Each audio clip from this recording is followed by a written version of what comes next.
గెలుపు ఖచ్చితంగా బీఆర్ఎస్ పార్టీని రాజేసుకుంటుంది. ఈ సీటు మన సీటు. మొదటి నుంచి గులాబీ జెండా పుట్టినప్పటి నుంచి ఈ సీటు బీఆర్ఎస్ పార్టీ ఇచ్చింది. అది దిలీప్ గారు కావచ్చు, పల్లా రాజేశ్వర రెడ్డి గారు కావచ్చు, రేపు రాజేష్ రెడ్డి గారు కావచ్చు.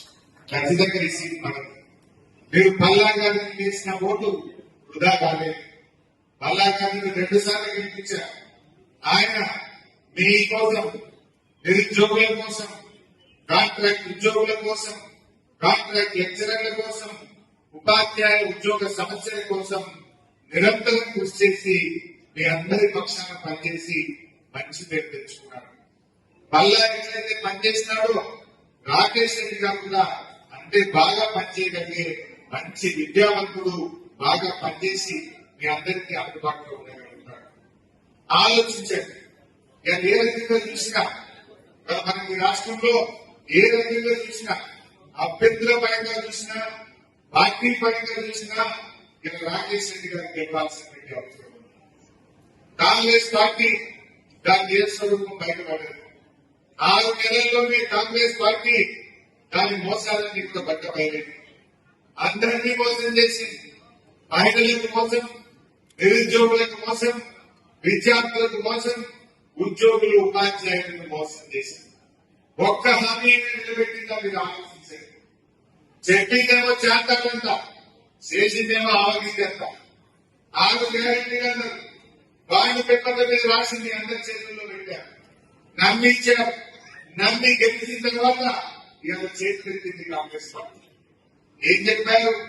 6 అయినాయట. 5 అయినాయా? 6 అయినాయే.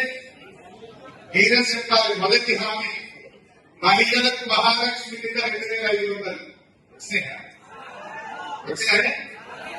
రెండవ హామీ రైతులకు 7,500 రైతు భరోసా, 2 లక్షల రుణమాఫీ, 500 బోనస్, కౌలు రైతులకు 12,000 వచ్చినాయి. కాబట్టి మూడవ హామీ అవ్వాతాతలకు 4,000 పెన్షన్ వచ్చినారే.